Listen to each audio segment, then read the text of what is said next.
Just look at the camera. All right. Ow. So you should be recording all this. It is. Are you kidding me? It's gonna be edited. This is going to be in a bloopers? There's always bloopers. Tell me what, are we on right now? Like we're doing it? Okay. Yeah. Don't want to stop you. Yeah, look, are you looking up? Okay. We gotta do a couple though. Ken's my lips. Can you see? What's going on with your lips? What's happening? I'm pursing them. Have you heard that word? Oh, yes. I think that's it, right? I'm pursing my lips. All right, come on, because my... Are you ready? Did we do it? Yeah. Hey, y'all. Welcome back to my channel. Today, I am here again with my dad. And in today's video, we're going to name all of the genres that we could come up with on the fly, right on the spot. How many genres did we come up with like this? Stay tuned to the end where you can get the grand total number. Recommendation for each genre. Genre gems. A genre gem. Genre gems. Recommendations for every genre that we could think of. Now, of course, this is most likely not every single genre that exists. It's not. But we have a lot. I am going to say also that for some of these recommendations, I have a movie recommendation or a video game, a story format that isn't a book, but that I personally read. Like some of them I'm recommending the movie, but it is in a book that I just never read. All right, first up is sci-fi. Are you going first or am I going first? Well, I guess you are, because okay, go ahead. Jekyll and Hyde by Robert Louis Stevenson. Right, Robert Louis Stevenson, he's the one who wrote Treasure Island. Jekyll and Hyde, it's a movie with Spencer Tracy, but the book is really good, and that is my sci-fi pick. For my choice is The Electric Kingdom by David Arnold. This is a hidden gem. I have heard no one else talk about this.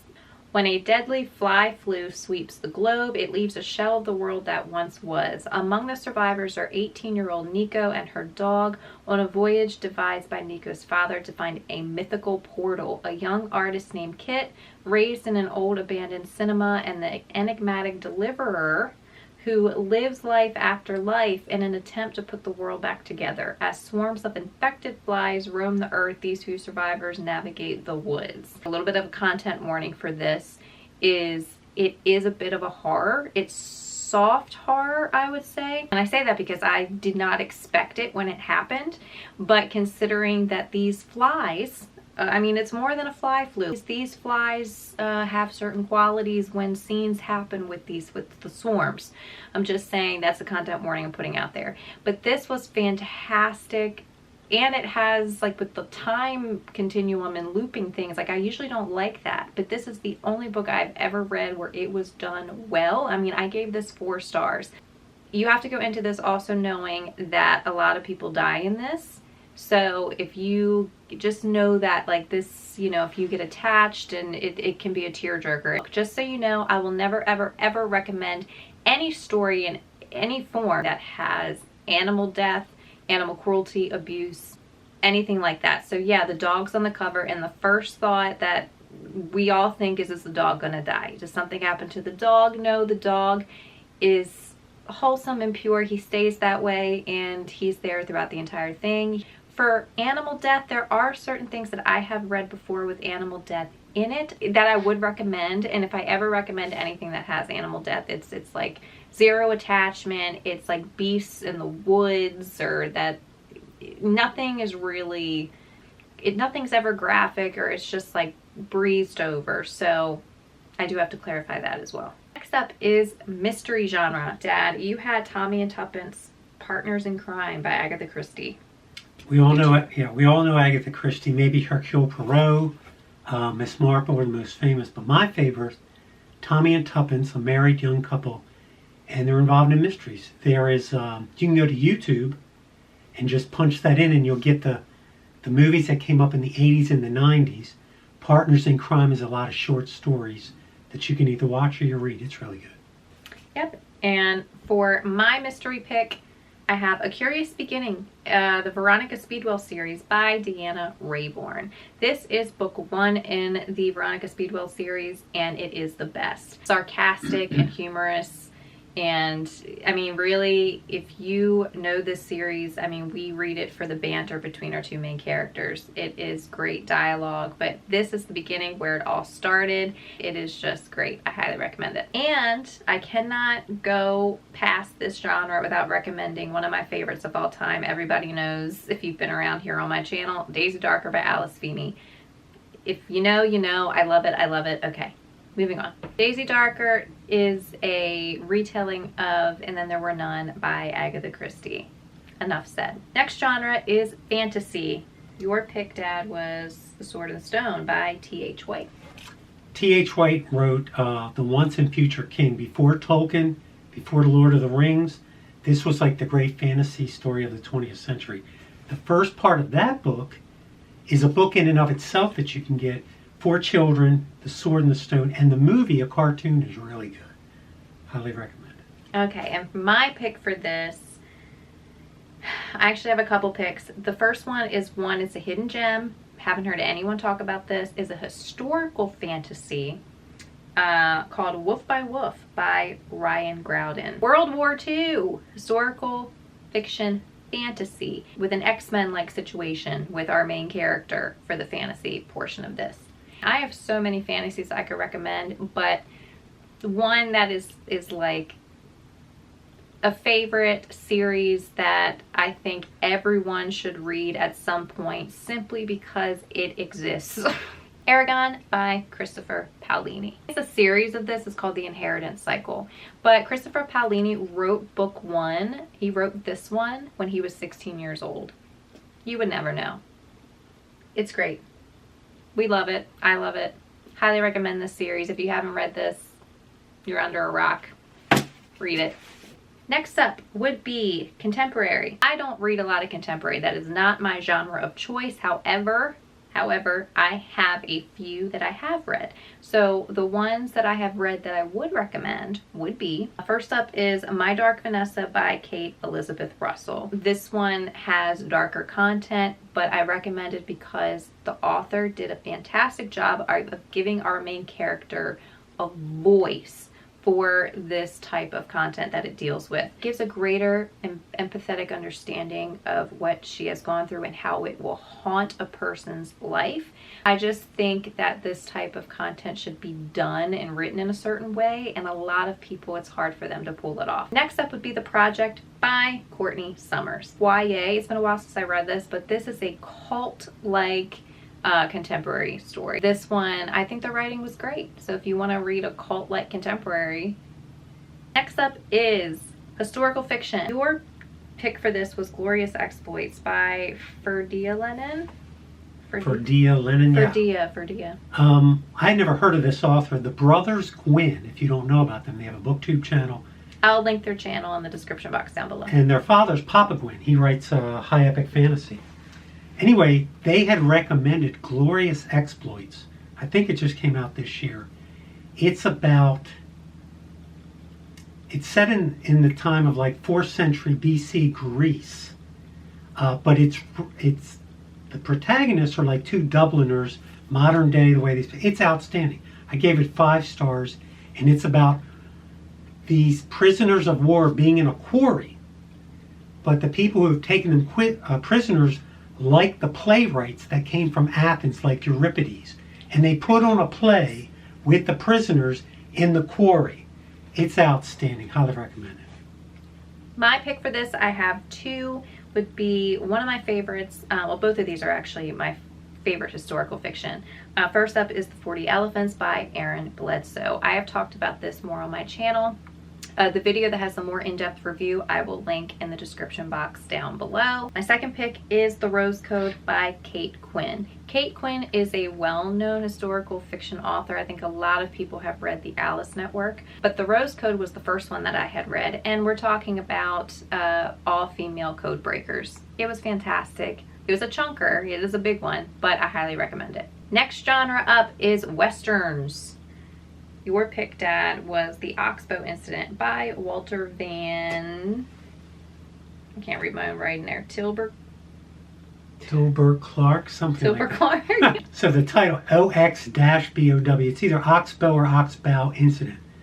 The movie Was only about 75 minutes, tight, concise. With Henry Fonda. Henry Fonda, well done. The book is a Western I haven't heard anyone talk about. I would say it's a classic and it's worth your read.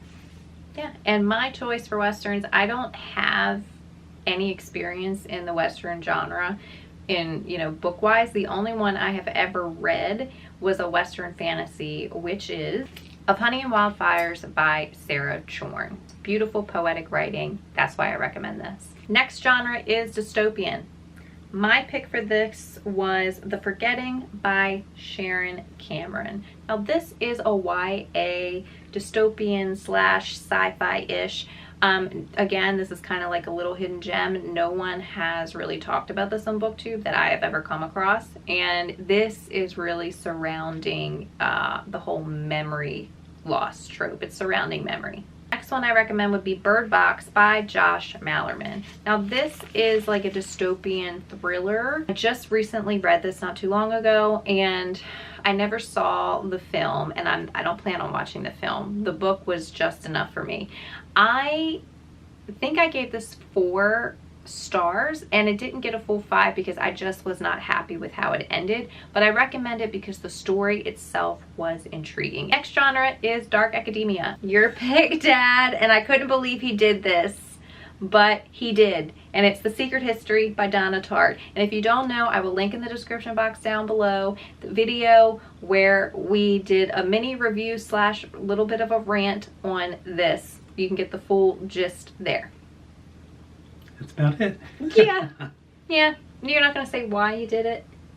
It's arguably the most famous and popular dark academia. It may be the queen or the mother of all these, of the genre itself. In terms of how it inspired. That's what I mean. That's why he's recommending it, because it is. And the people who have spoken about it, who've come out and talked about it, most of them really like it or love it. Yeah. So I figured if you haven't heard about it, you haven't read it, you may want to try it. My pick for dark academia is my favorite dark academia story so far, If We Were Villains by M.L. Rio. This is the illustrated edition, y'all. Has some really beautiful pictures in here. Again, for this one, you do not have to love Shakespeare in order to get on with this. I'm not a big Shakespeare fan at all, and this is 5-star read for me. Talk about we're not on Shakespeare. If We Were Villains. Oh, it's a Shakespeare thing? Yeah, this is If We Were Villains is set in like a Shakespearean elite academy. We're following a group of students who want to be like Shakespearean actors. That's right, you told me that. Yeah. Next genre would be romance. Your pick, Dad, would be Jane Austen, Persuasion, and the movie you recommend. Right. I think the last time I did a classic, recommended Jane Austen, was Sense and Sensibility. Yeah. Persuasion, short book. I'm reading it now. It's under 200 pages. It's my personal favorite with Austen. And there's so many movies that were made, you can just punch it in. But if you go to YouTube, punch in Persuasion, they got a few movies you could watch of it. It's really good. My recommendation for romance is not a book because I don't read romance, and anything that's typically called a romance in book form is not romance, and I don't approve of what they are considering romance when it's not. However, I have two recommendations that are true romance to me, what it should look like. First one would be, I'll put the graphic here, Gomez and Morticia from the Addams Family. That's true romance. They represent, they're just hilarious. I am going to link down the description box down below a YouTube channel called Cinema Therapy. If you have not heard of them or seen them, I do highly recommend a lot of their videos. This was one of my favorite videos that they had ever did. Yeah, I can't get past the Addams Family. That's romance? Gomez and Morticia are the true romantic. They're like just the passion, the sarcasm, the banter, the angst. They're hilarious. Like what needs to be lived up to. My second recommendation, and I will insert the graphic of the scene here, would be the ending scene to the movie Dracula Untold with Vlad and Mina. The scene says it all. enough said. Again, this is what needs to be lived up to, nothing short of this. Next genre is classics. Dad, your pick was The Confessions by St. Augustine. St. Augustine lived like 4th century AD. So we're talking about 1600 years ago. He wrote what might be the most famous religious work of all time. It's basically one man. The whole book is his prayer to God, and you're kind of like eavesdropping, looking in on their relationship. So it's very encouraging to Christians throughout time. It is a Christian classic. Absolutely. Yeah. For me, I am going to link down the description box down below the classics recommendations that Dad and I did recently. Every classic that I would recommend would be in that video. So if you want to see my picks for classics, click on the link down below. Next up would be Litfic. And this is all you on this one, Dad. Your pick for Litfic. Right. Dorothy Sayers. And then I have down it. We were trying to figure out, what does literary fiction mean? How do you define it? What did we punched it in? It means, okay. Yeah, so basically it means emphasis is on the writing style, the prose, and the characters more so than the plot. And then you wanted to suggest a YouTube movie, Lord Peter Wimsey's stories. Dorothy Sayers, you could go to YouTube and just punch in Lord Peter Wimsey. There's like 8 movies that Dorothy Sayers books were turned into. Or you can just pick up a Dorothy Sayers book that stars Lord Peter Wimsey. And she meets all of that, writing style, prose, everything. But what makes her great is, in addition to all that, the literary style, there is a plot, there is a story, and you're caught up into it. So she was born like 1890, same as like Agatha Christie. She lived during that. Christie was more famous, but Dorothy Sayers, the writing was literary fiction. You are enjoying the actual writing style. So I recommend Dorothy Sayers. Next up is biography / memoirs. Your pick for this would be C.S. Lewis, Surprised by Joy. C.S. Lewis, of course, he authored Narnia. When he was about in midlife, he wrote Surprised by Joy. Now, in later life, he was a confirmed bachelor, him and his brother Warnie. They lived on like 8 acres of land for like 33 years. But later in life, he married a woman named Joy. But that's not why he named it that. He wrote this book before he ever met her. So the question is, when you read it, and I hope you do, what did he mean by surprised by joy? Who or what is the joy that the Narnia author is talking about? Mm-hmm. I have 2 picks for this. First one up is Wild from Lost to Found on the Pacific Crest Trail by Cheryl Strad. I think it's pronounced Strad. A lot of people have heard of this. It was made into a movie. Bit of a content warning, it does contain gritty, it is her story, and there's trauma involved in the effects, like her life, like the things that she does. It can be gritty, okay? But I recommend it as a whole, following her on her journey by herself, because this is a solo journey on the Pacific Northwest Trail, and I thought it was pretty good. I thought it was good. My second pick for this is H is for Hawk by Helen MacDonald. Now, I have not read this all the way through. I kind of picked it up, and I had other things that I had to read on my TBR, and I kind of pushed it aside because I wasn't completely in the mood. A little bit about this is, as a child, she was determined to become a falconer, and she learned the arcane terminology and read all the classic books, including T.H. White's The Goshawk, which describes White's struggle to train a hawk as a spiritual contest. And it goes on to say that this is another kind of trauma type journey, and she kind of does this as a way to cope and heal through and get through her trauma. This is a spiritual journey and about nature, and set in Cambridge. She is kind of obsessed with the idea of training her own goshawk. The bit that I read was great, and I think I'm really gonna love this. That's why I recommend it. And the whole idea, like, just being a falconer in general is just kind of like a fantastical thing to me. So I do recommend this. Did you catch who the author was? Yeah. T.H. White. Sword in the Stone. And and in Sword in the Stone, there is a scene, I don't want to give too much away, where we're dealing with the boy by Merlin, the magician, turns him into, I think, a hawk. Oh, and he's put into, and you experience what that bird would experience. Like a little bit of a synchronicity. Right. Mm-hmm. Next up is plays. And Dad, of course, Shakespeare, the Scottish play, or Macbeth. We're going to talk about that. So I just read Shakespeare's Macbeth, one of the tragedies. Either with Shakespeare, you're either going to deal with a tragedy or a comedy. Those are the two categories. Yeah. The tidbit is this, that a lot of Shakespearean actors will not pronounce the word Macbeth. If they say, what did you just star in? They will say the Scottish play, because it takes place in Scotland, because evidently a good many people who have starred in or been a part of a Macbeth play have died before their time, so to speak, younger than you would think. And so a superstition is now a lot of people will not pronounce the word Macbeth. I don't know about people just read it, but that's a tidbit. It's superstition, but it's real.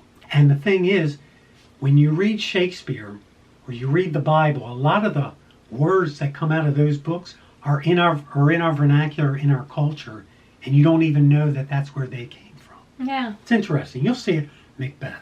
Next up is diary/journal kind of formatting, basically. Your pick was A Diary of Private Prayer by John Bailey. I think it was published like in late 1940s. Christian minister John Bailey, Baillie. This is what I would say would be a modern classic. It doesn't focus on denomination. It just exalts God. It's morning and evening, one page. So you can read through this in 3 to 5 minutes. Take a few minutes, contemplate, meditate on it. It's good. My pick for this would be Into the Wild. I recommend the movie because I had not read the book. Now the book I believe is it's by John Krakow, I believe is how you pronounce his last name. But it is based on the true story of Christopher McCandless, of how he ventured out into the wild and was found dead, like his body was found in Alaska, in the wilderness, in a random bus up on a mountaintop in the wilderness. It's following his journal/diary that he had kept the whole time that he was there. But I do know that it did show, like it shows pictures of parts of his diary. And in the movie, because I love the movie, I highly recommend the movie. It's one of my favorite movies. It was done so well, and it captures... I just watched it. It's good. It's good. You loved it. Yeah. Like, it captures his essence and his story, because this is polarizing. A lot of people have unwarranted opinions, I will say, on a story that they really don't know. But I don't know how John Krakow presented anything. So I can't go into his presentation on how he was... How the movie matches the book. Yeah.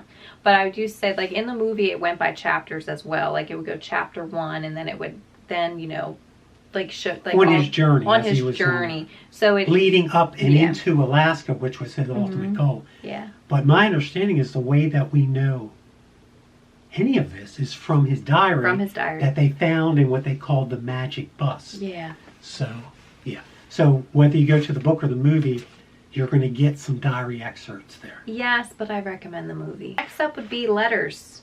And Dad, your pick is The Letters of J.R.R. Tolkien by Humphrey Carpenter. Right. Humphrey Carpenter, J.R.R. Tolkien died, I think, 1973. Humphrey Carpenter wrote his bio, which was approved by, I think, Tolkien's family, as well as the letters.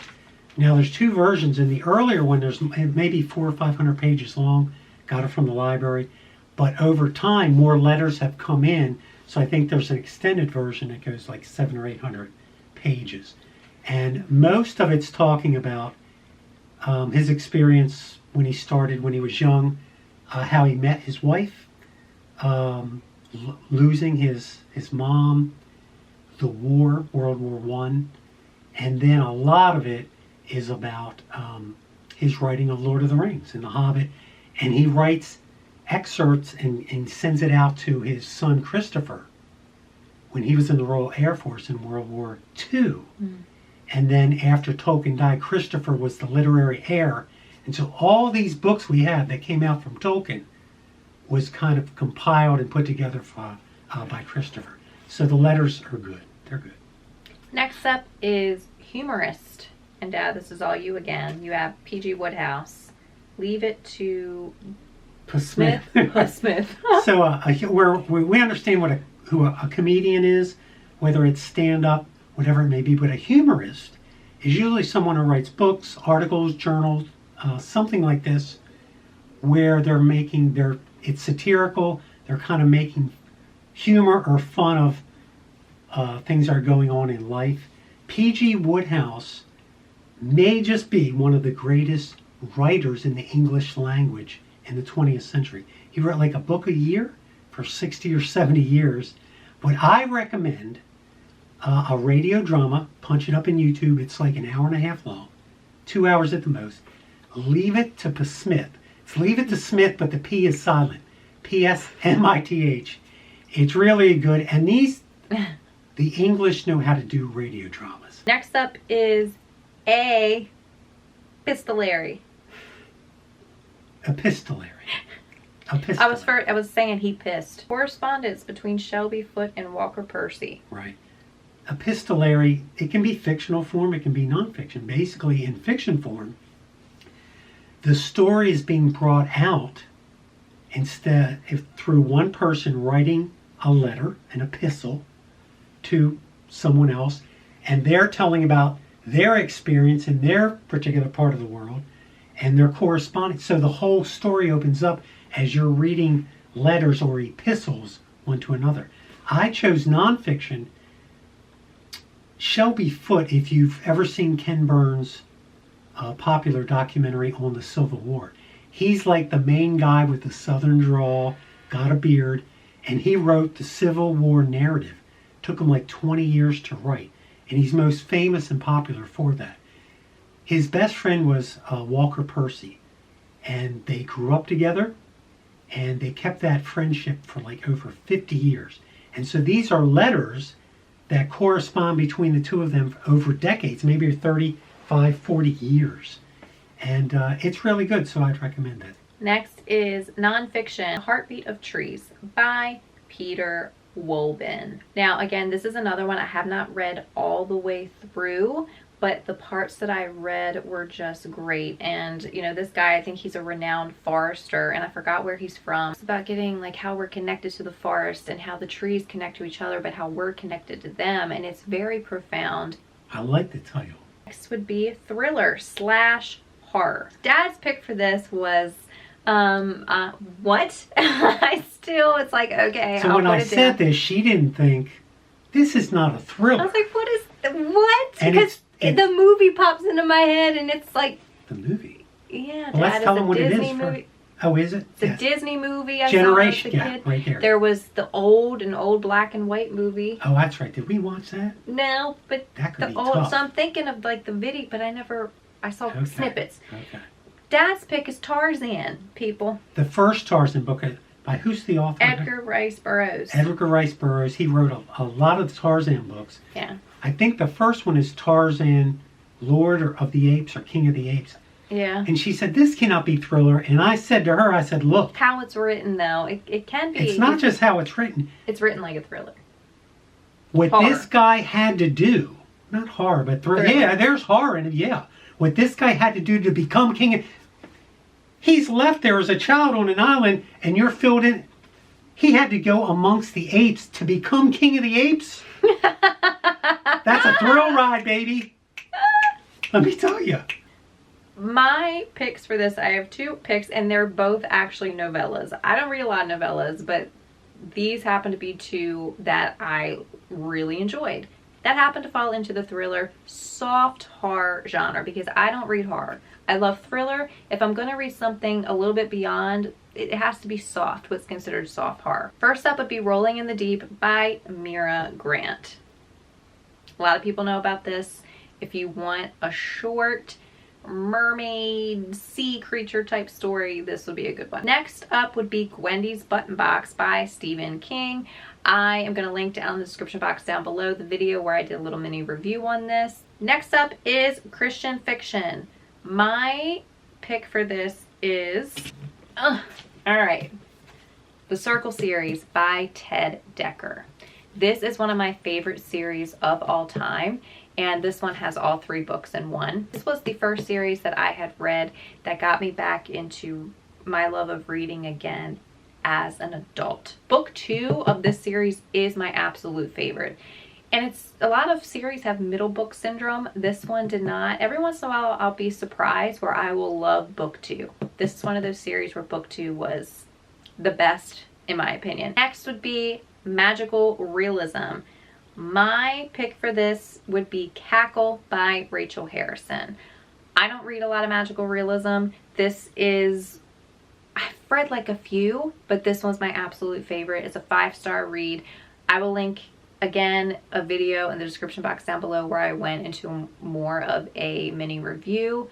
If you want to hear the review on this, check out the video below. Next would be poetry. And Dad, your pick for poetry was? I would go to YouTube and type in Malcolm. Malcolm, yeah. Guite, G-U-I-T-E. Oh, the guy. The guy with the beard, smokes the pipe. He's the bearded pipe smoking guy. And he started putting together videos. He's called, a booktuber, yeah? No, he's a booktuber. I will link his channel in the description box I down below think and he tag called him. probably never going to come out of that. So you're going to go down a rabbit hole, and it's wonderful. So everything, and he's a writer. The books are, he's writing Arthurian poetry right now. It's on YouTube, and they're going to publish it out. It's great. So, all right. Plays in a band. All right. He's a wild man? What's what? Is he a wild man? Malcolm, are you a wild man? It's like you're sitting down listening to your grandfather. All right, y'all. Last one. We have made it to the end. Steampunk. I haven't liked any of them that I have tried in book form. The idea of it sounds good to me, but the execution never works out for me. However, I'm going to recommend a video game that is a historical fiction, steampunk filled historical fiction. Okay, and the name of the video game is called Siberia. I'll have to insert the picture here, but it's like there's the 4th Siberia. They're, over the years, it's like a series by watching, because when it comes to video games, sometimes I will watch the playthroughs by Gab Smolders. Gab Smolders she's a gamer. The picture I saw when I came across it on her channel immediately grabbed me in. And I knew, I said, whatever this story is, I'm here for it. Once you get past like the first 40 minutes of the intro of what's happening in the game, the storyline gets fantastic. It's great. And it's very atmospheric as well. Like, you will feel the wintry, snowy vibes. But the steampunk in the elements in this, I loved. I loved watching it. I loved how it was interwoven into the story. All right, y'all. Grand total of genres that we came up with, that we thought of, were 22. Pretty sure that was 22. If we have missed any. And we have. Tons. And we have. Because now there are so many genres. If you want to tell us about some more, plug it in down. Plug it in down below. I'm curious to see how many that we missed that you come up with. And let me know your thoughts on any of our recommendations. If you love any of our recommendations, I mean, we recommended a lot. Or if you plan on reading or looking into any of the recommendations, particularly the ones that I said that were hidden gems. I'm really curious to know what you thought about them, if you have read any of the hidden gems. I would love more people to read them. Malcolm Guite, hidden gem, I'm telling you. Malcolm Guite is apparently a hidden gem. I'm going to check him out. If you like this video, give me that thumbs up. And don't forget to smash that subscribe button down below so you don't miss out on any of my upcoming bookish content. And as always, happy reading, and I will see you in the next video. Cheers.